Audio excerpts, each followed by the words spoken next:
Bom dia, boa tarde, boa noite. A todos os que estão chegando, sejam muito bem-vindos. Os que estão retornando, bem-vindos de volta. Eu sou a Tia Lu e esse aqui é o nosso espaço de leitura compartilhada e bate-papo. E aí, qual é a boa de hoje? Olá, pessoa querida que está aqui me dando a honra mais uma vez de compartilhar comigo esse momento de leitura e de bate-papo. Tudo bem com você? Eu sou um tanque. Ai, minha tanque, adoro essa camiseta. A boa de hoje é A Coragem de Ser... Ela é bem velhinha já, tá? Mas não repara não.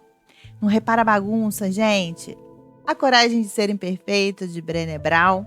E nossa parte 43. Bora para nossa leitura.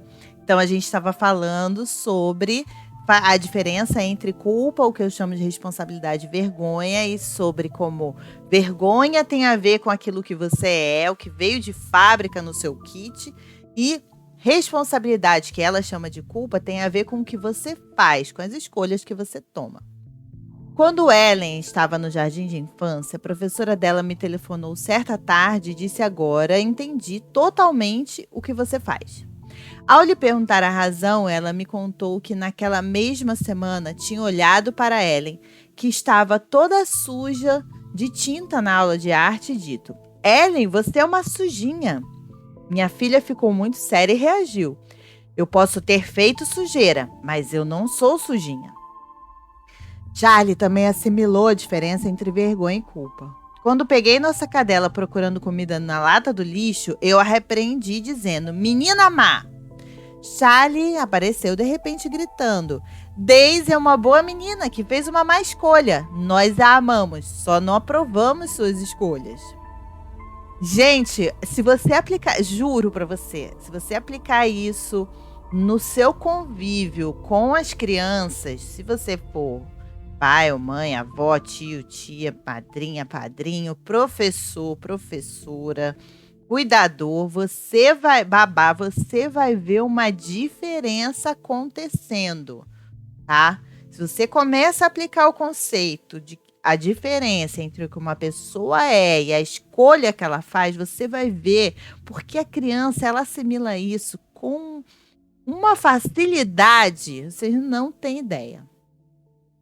Quando tentei explicar a diferença, argumentando que Daisy é uma cadela, a reação dele foi: ah, entendi. Daisy é uma boa cadela que fez uma má escolha.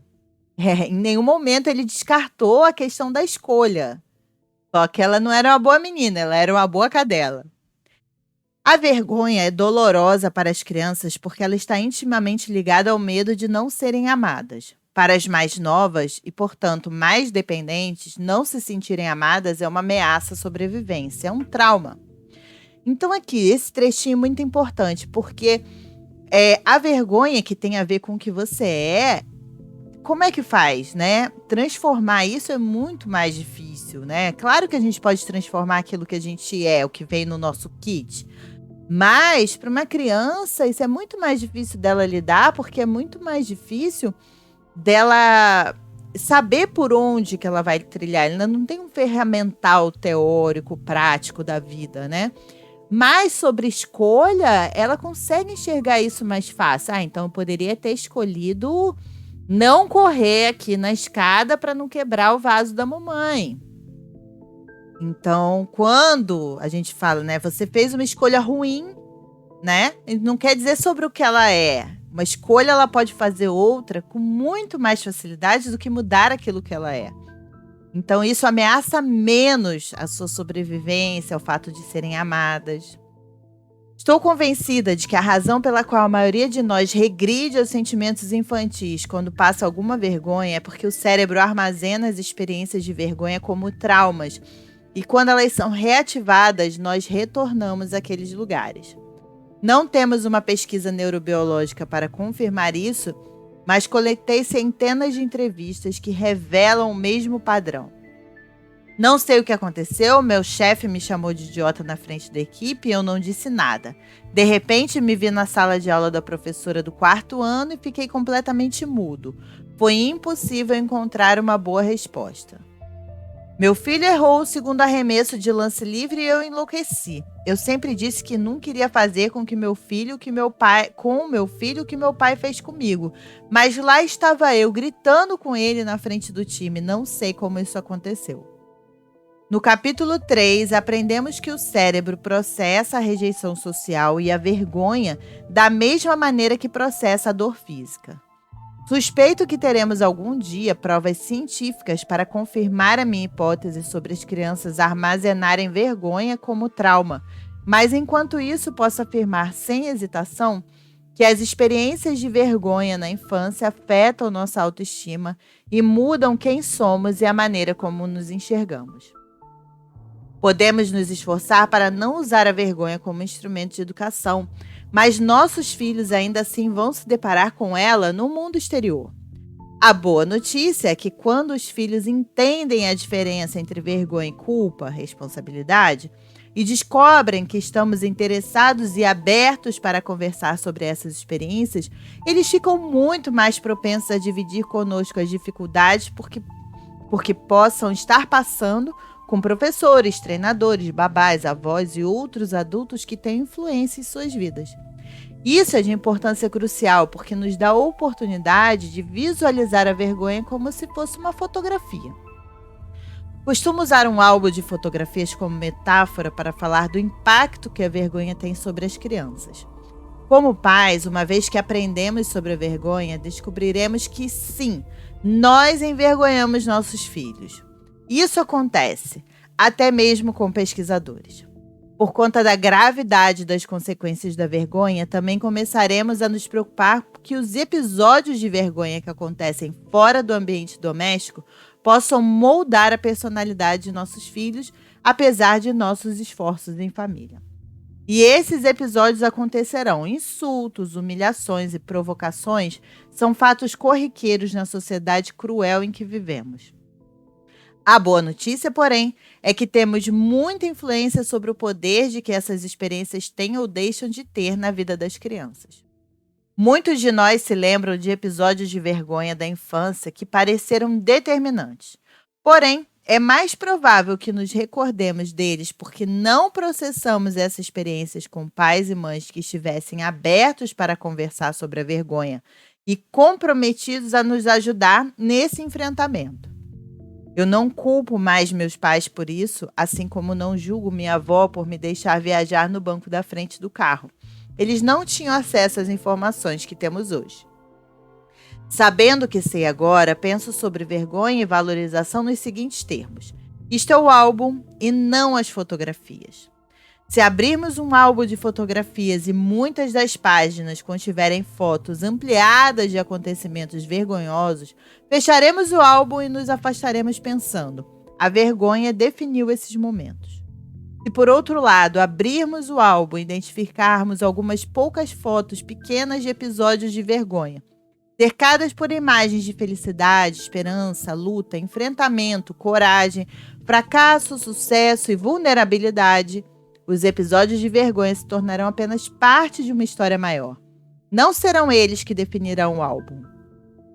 Mais uma vez, não podemos imunizar nossos filhos contra a vergonha. Em vez disso, nossa tarefa é ensinar a aperfeiçoar a resiliência, e isso começa com conversas sobre o que é a vergonha e sobre como ela aparece em nossas vidas. Os adultos que entrevistei, que foram criados por pais que utilizavam a vergonha como instrumento básico de educação, tinham muito mais dificuldade de acreditar em seu valor do que os participantes que passaram por constrangimentos apenas ocasionalmente e que puderam conversar sobre isso com seus pais. Se seus filhos já estão criados e você está se perguntando se é tarde demais para ensiná-los a combater a vergonha e trocar o álbum, a resposta é não. Não é tarde demais, e acho que essa é a melhor notícia desse livro. Não é tarde demais. A vantagem de assumirmos nossas histórias, mesmo as mais espinhosas, é podermos escrever o seu final. Eis o trecho de uma carta que recebi há muitos anos de uma desconhecida. Seu trabalho mudou a minha vida de um modo muito estranho. Depois que minha mãe viu uma palestra sua, ela me escreveu uma longa carta. Nossa, até me emociono. Em que dizia, porque Ver a transformação nas pessoas é muito emocionante. Como eu já li esse livro, já sei do que vai se tratar, deu até uma... Tô num dia emotivo, gente. Desculpa. Mas é que eu já sei o que vai vir, então me emociona muito pensar, porque nunca é tarde. Isso é uma coisa que para mim é uma lei na vida. Nunca é tarde demais para se melhorar uma situação. Nunca. Jamais. Nunca pense que, deixa pra lá, agora já era. Nunca já era. Ela me escreveu uma longa carta em que dizia: eu não fazia ideia de que existe diferença entre vergonha e culpa. Vergonha e responsabilidade. Acho que a fiz passar vergonha a vida inteira. Na verdade, eu queria usar a culpa, responsabilidade. Nunca achei que você não fosse boa o bastante. Eu só não gostava das suas escolhas. Mas acabei envergonhando você. Não posso voltar atrás, porém preciso que saiba que você é a melhor coisa que já aconteceu na minha vida e que sinto muito orgulho de ser sua mãe. Eu não consegui acreditar no que eu estava lendo. Minha mãe tem 75 anos e eu 55.